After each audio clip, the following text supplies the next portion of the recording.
Ok, nous voulons parler dans le jardin d'Éden, l'adoration au temps d'histoire. Dans le jardin d'Éden, Dieu descendait chaque soir. Il parlait à Adam et Ève.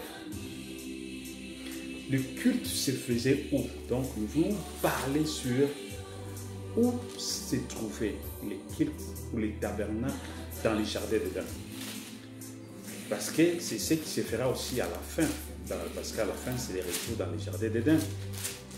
Alors nous allons savoir, dans le jardin d'Éden, les cultes se faisaient où?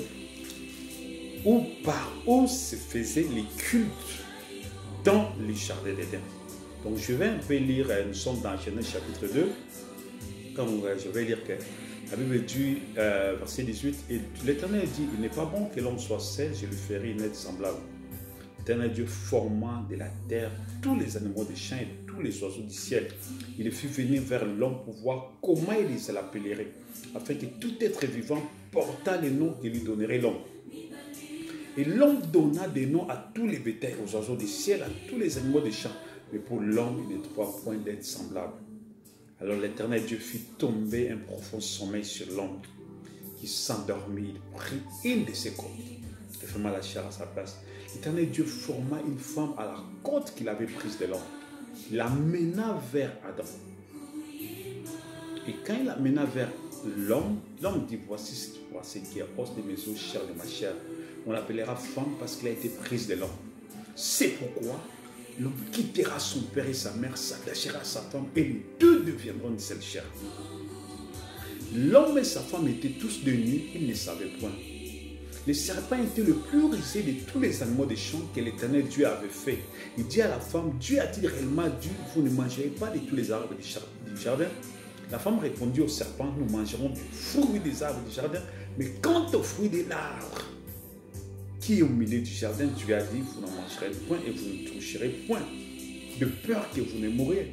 Alors le serpent dit à la femme, vous ne mourrez point, mais Dieu sait que le jour où vous en mangerez, vos yeux s'ouvriront et vous serez comme des dieux, connaissant les biens et les mal.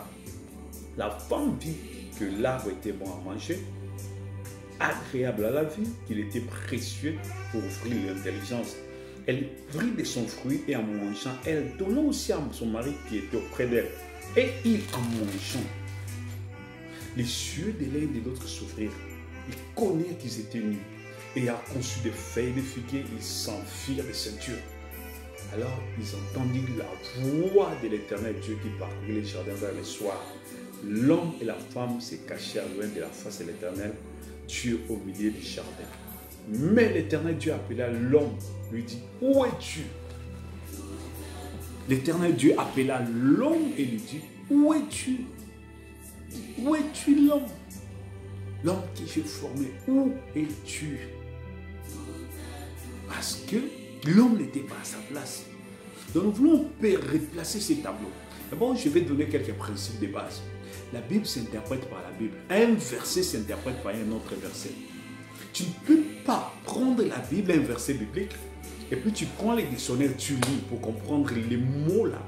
La traduction, tu peux aller même en hébreu, en grec, pour chercher les mots là, voulait dire quoi.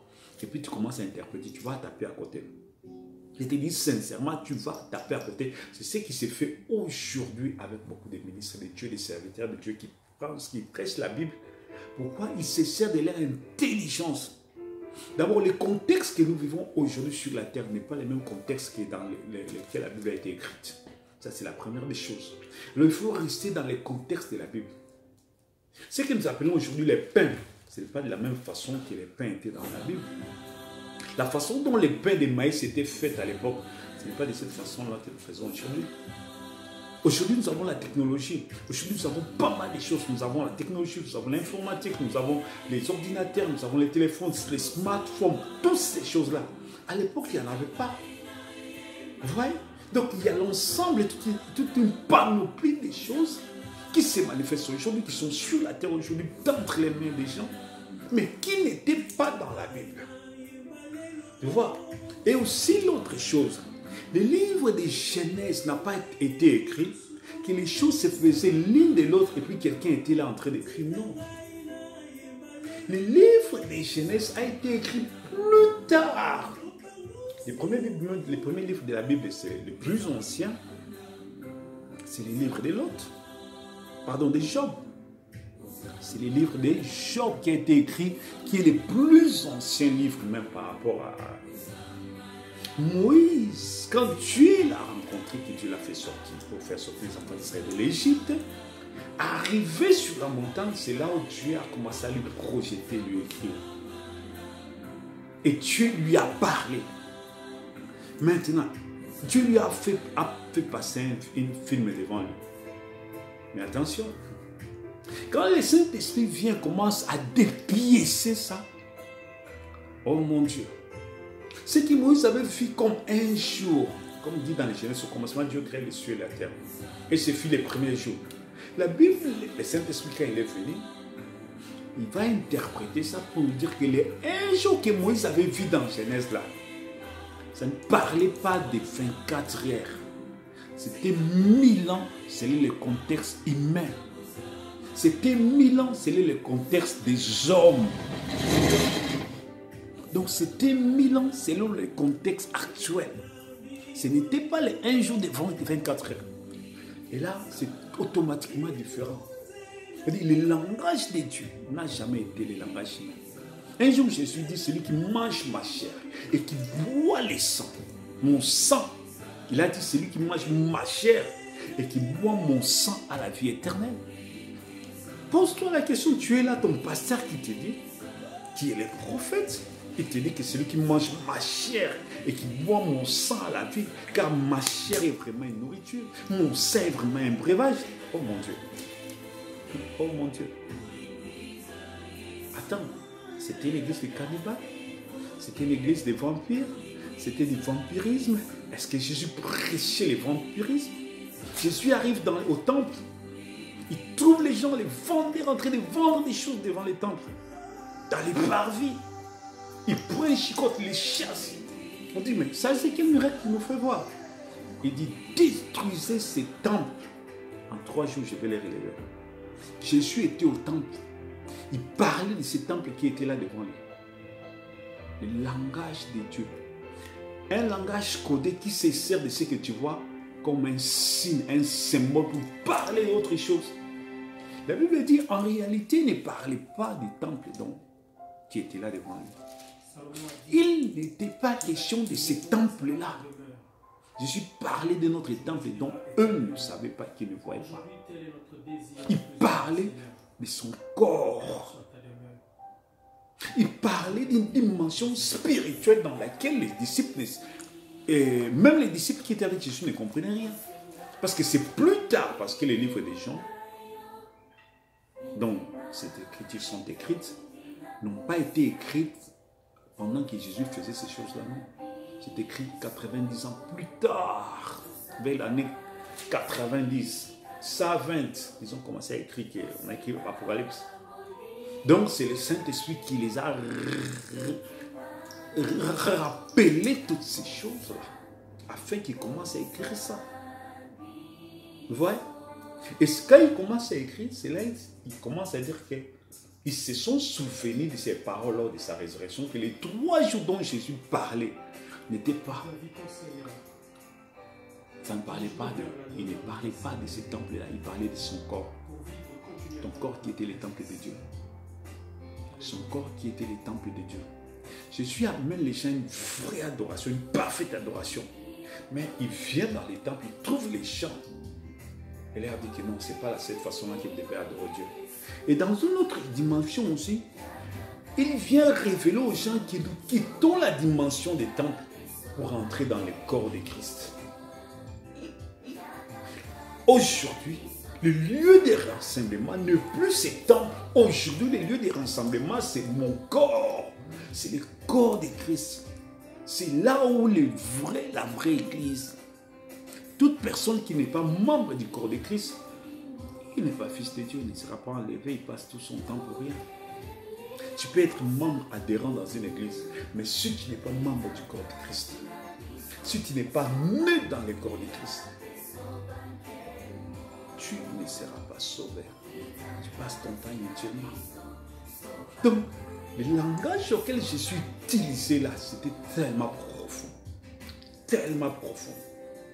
Que nous quittons la dispensation du temple pour entrer dans la dispensation du corps.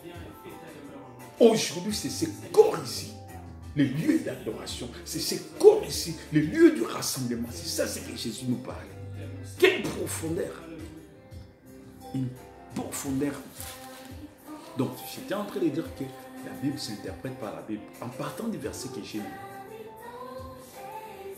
Pour comprendre ça, un verset explique un autre verset. Si tu prends les versets là, parce que maintenant nous avons vu que la Bible nous a dit qu'il est un jour dont il est question ici, ce n'était pas les 24 heures. C'était les un jour de 1000 ans. Ce n'était pas un jour de 24 heures. C'était les un jour de 1000 ans. Maintenant, nous rentrons dans les jardins d'Éden. Nous voyons tout ce comment les choses sont. Il est question de l'arbre de vie qui est placé au milieu du jardin. Il est question de l'arbre de la connaissance du bien et du mal qui est placé au milieu du jardin. Ok. Nous avons ainsi la terre sur tous les arbres que Dieu a vu. Est-ce que tu as déjà vu cet arbre-là qu'on appelait dans les jardins d'Éden? C'est l'arbre de la connaissance du bien et du mal. Et si tu manges ça, tu as la connaissance de la science. Cet arbre-là se trouve où? Est-ce que ce n'était pas un langage codé? Est-ce que ce n'était pas un langage caché? Est-ce que ce n'était pas un langage mystère que Dieu nous parlait? Voilà les questions. Maintenant, pour comprendre ça, il faut entrer dans la Bible. Quand Jésus est venu, le Messie, parce que c'est lui le créateur, c'est lui-même qui a révélé à Moïse tout ce que Moïse avait écrit, c'est Jésus-Christ le Seigneur. Et quand il va commencer à expliquer ces choses, quelque part, Jésus va faire allusion à ça. Dans Matthieu chapitre 13. Allons dans Matthieu chapitre 13. Matthieu chapitre 13. Jésus va donner une parabole où il parle d'un semeur qui est allé s'aimer. Il sème la bonne semence. La nuit, pendant que les gens dormaient, l'ennemi est venu s'aimer l'ivraie. Et quand l'ennemi a semé l'ivraie, le matin, parce que le semeur connaissait le nombre de semences qu'il avait semées.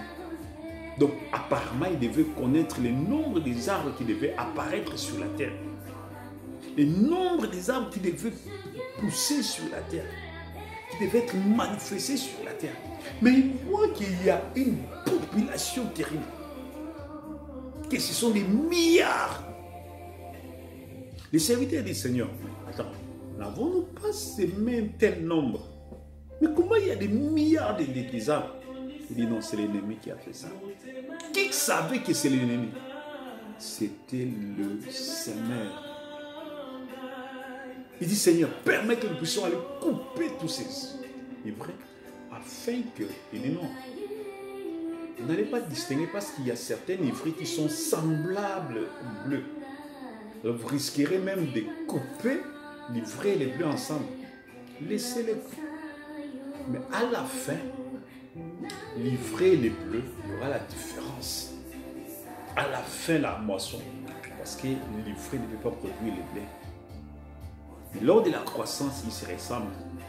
Voilà pourquoi Jésus avait dit que si cela était possible, au temps de la fin, la séduction sera tellement faux, tellement proche, que si cela était possible que les élus soient séduits, mais c'est impossible, les élus ne peuvent pas, parce qu'un élu manifestera que la nature divine, la nature de Christ, et un ivraie manifestera que la nature satanique à la fin. C'est un ange déchu. Quand c'est que Jésus maintenant, il commence à expliquer, je crois, à partir du verset, on lui pose la question, Seigneur, explique-nous les paraboles des livrets. Il va commencer. Jésus dit à la foule toutes ces choses en parabole. Je suis au verset, donc chapitre 13, verset 34. Jésus dit à toute la foule ces choses en parabole. Il ne lui parlait point en parabole, afin que s'accomplisse ce qui avait été annoncé par les prophètes. J'ouvrirai ma bouche en parabole. Je publierai des choses cachées depuis la création du monde. Alors il renvoya la foule et entrant dans la maison, Ses disciples s'approchèrent de lui et dit, explique-nous la parabole des livrets du champ. Explique-nous la parabole des livrets du champ. Il répondit, celui qui sème la bonne semence, c'est le Fils de l'homme. Le champ, c'est le monde. La bonne semence, ce sont les fils du royaume. L'ivraie, ce sont les fils du malin. L'ennemi qu'il a semé, c'est le diable. La moisson, c'est la fin du monde. Les moissonneurs, ce sont les anges. Or, comme on arrache l'ivraie et qu'on l'achète au fait, il en sera de même à la fin du monde. Le Fils de l'homme enverra des anges qui arracheront de son royaume tous les scandales et ceux qui commettent l'iniquité. Ils les jetteront dans la fournaise ardente où il y aura des pleurs et des crissements des dons. Alors les justes resplendiront comme le soleil dans les royaumes de leur Père, que celui qui a des oreilles entende pour entendre. Elle rend des cieux et travaux. Donc Jésus va maintenant commencer à expliquer depuis Genèse jusqu'à l'enlèvement. Il commence de Genèse jusqu'à la fin du monde. C'est-à-dire les paraboles des livrets expliquent que nous d'abord, les semeurs à semer, c'est le Fils de l'homme. Quand c'est Genèse chapitre 1, 2, 3. Quand il a terminé à s'aimer, pendant que les gens dormaient, mais les semeurs étaient là, ils regardaient. Donc, pendant que Adam et Ève étaient distraits, l'ennemi est entré pour aller s'aimer. Les chants ici a double sens. Quand nous allons dans le Cantique des Cantiques, et l'époux appelle l'épouse, tu es un champ fermé. Parce que la première explication du champ, c'est le monde. C'est ça ce qui est dit ici. Mais la deuxième explication sur les champs, dans les livres des Cantiques, chapitre dit, je suis un narcisse de Saron, un lit de vallée, comme un lit au milieu des épines. Tel est mon ami parmi les jeunes filles. Comme un pommier au milieu des arbres de la forêt. Tel est mon bien-aimé parmi les jeunes hommes.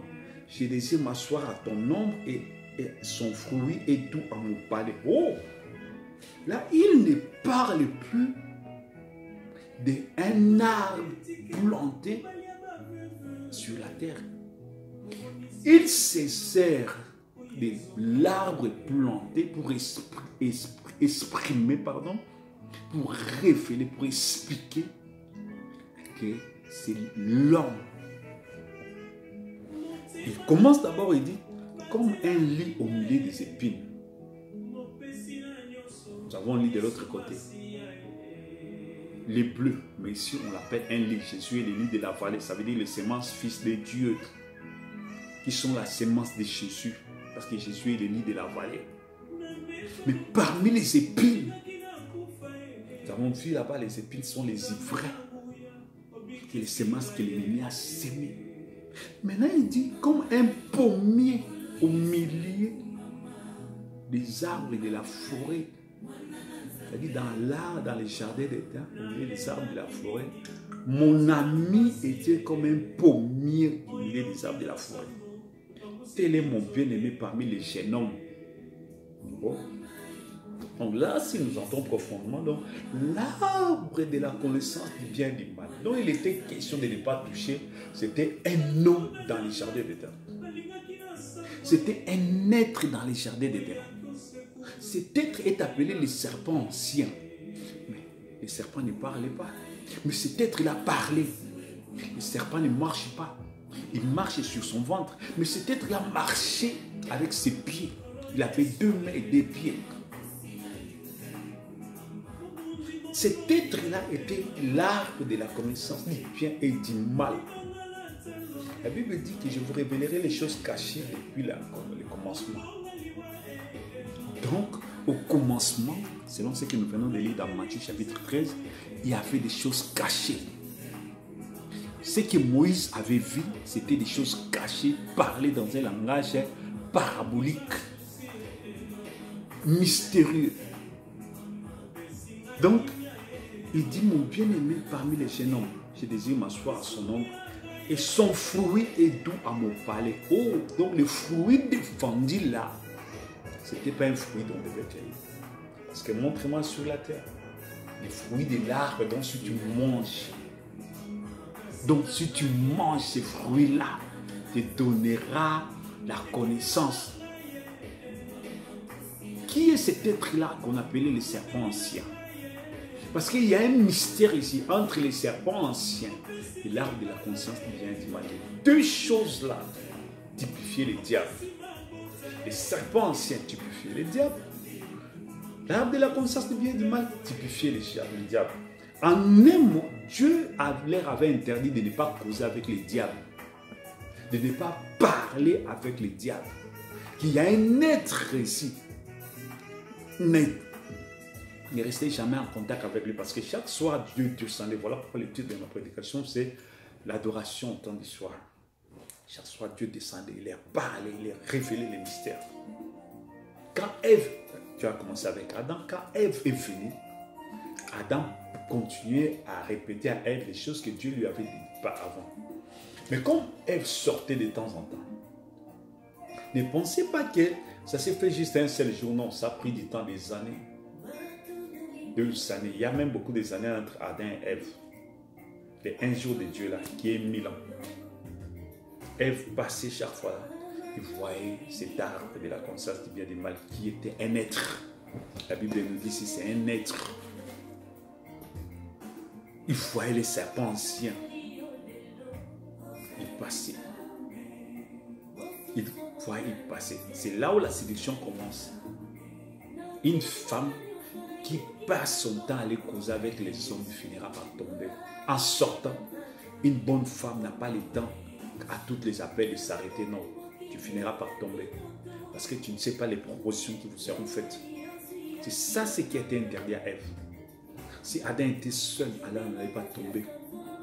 Mais c'est quand Ève est venue que Ève a commencé à aller écouter. En écoutant, le diable lui dit, est-ce que Dieu vous a dit réellement? Oui, il nous a dit réellement de ne pas toucher à ça. C'était un langage mystérieux. C'était le mystère du 7e sceau. Dieu parlait dans un langage mystère.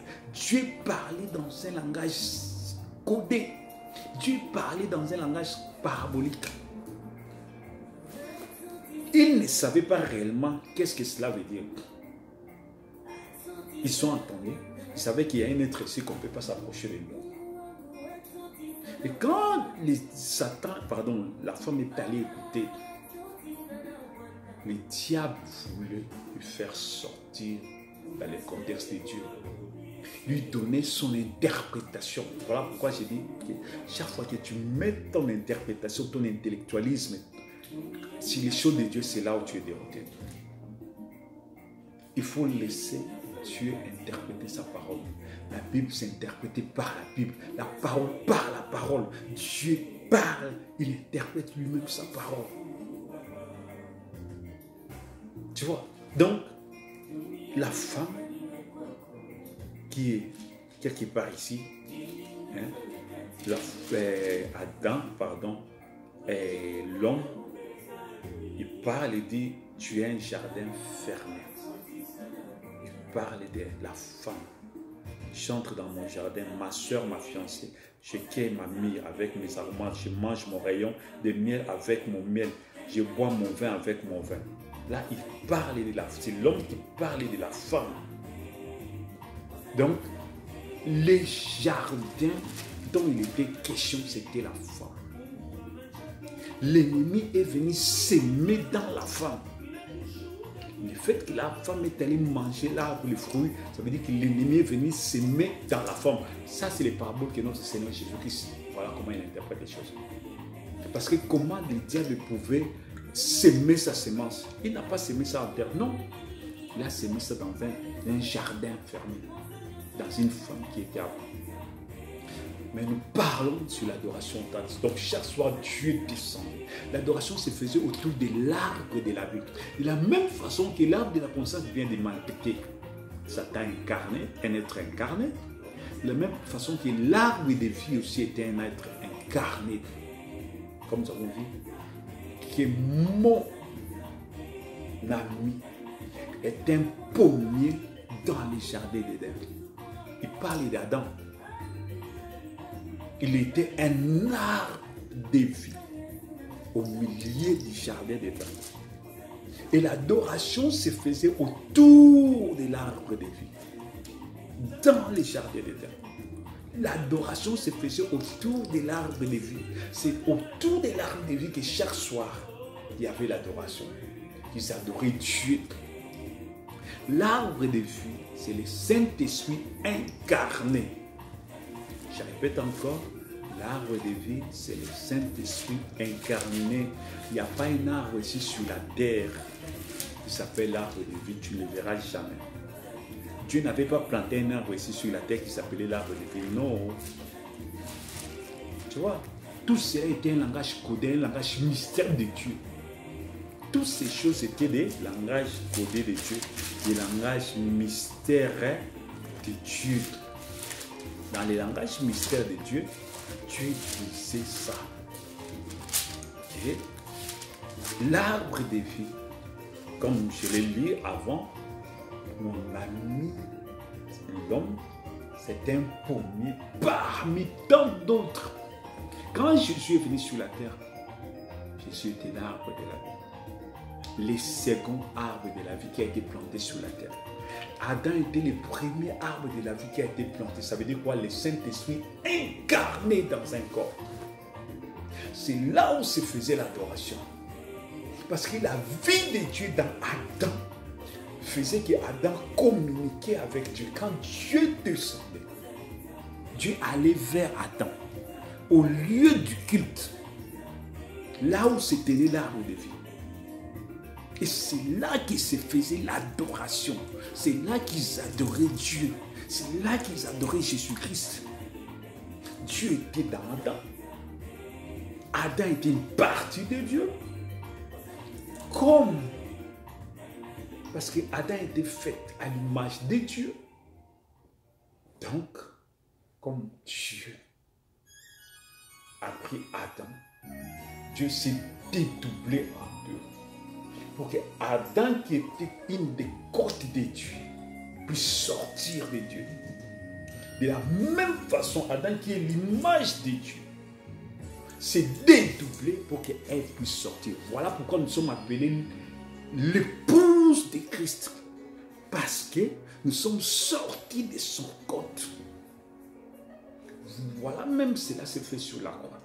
Quand Christ est mort, de la même façon comme Adam, Dieu l'a fait dormir, il a fait sortir Ève.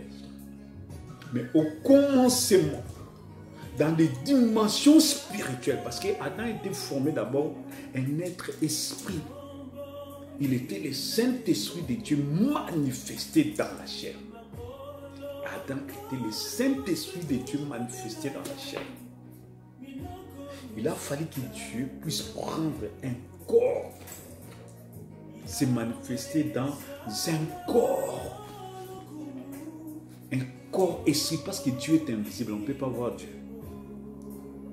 Dieu est invisible, on ne peut pas le voir, personne n'a jamais vu Dieu, personne ne verra Dieu. Mais c'est quand Dieu se manifeste dans un corps, il prend un corps. C'est là où même les anges adorent un être.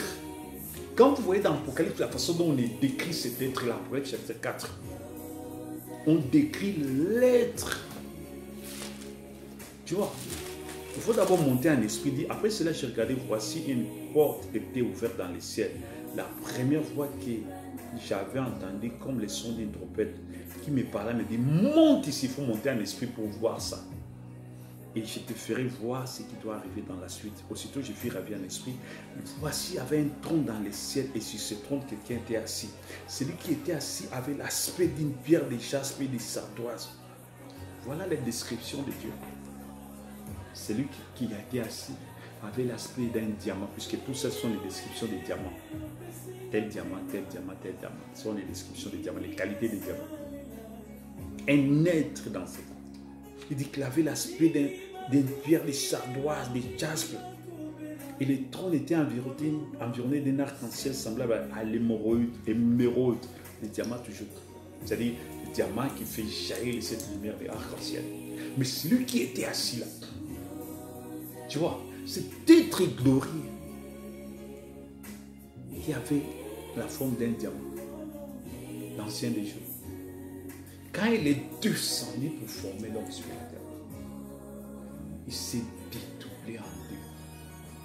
Il a pris d'abord un corps appelé les logos, la théophanie. Et de ce corps-là, Dieu s'est dédoublé en deux pour laisser la place à Adam. Pour faire sortir Adam. Donc, Adam était sorti de Dieu. Il était une partie de Dieu au commencement. Quand Dieu quitte l'éternité, Adam était en lui. Et là, nous parlons des livres des vies de l'agneau. Les livres des vies de l'agneau, qui est Christ, Adam. Là-dedans, c'est le nom de tous les fils et filles de Dieu qui devaient être manifestés dans le temps. Et ce livre-là devait se matérialiser, le Logos, et donner naissance à Adam. Et Adam était le livre de la rédemption, parce que s'il n'y avait pas la chute, nous tous allions sortir d'Adam. Adam, il devait être notre père commun. C'est-à-dire l'arbre généalogique spirituel théophanique, dont la racine principale devait être Adam. Et notre mère devait être Ève. Elle allait prononcer la parole et Ève allait reproduire comme Jésus est né. On n'allait pas venir par les sexes. Alors, le premier Adam, dit quand Dieu, Genèse chapitre 1, verset 26, Dieu a dit, faisons l'homme à notre image et notre ressemblance. Ce n'était pas un corps physique. Ce n'était pas un corps souterrain de la terre. C'était la théophanie. Que Dieu vous bénisse richement. Veuillez me suivre dans la prochaine enseignement. God bless you.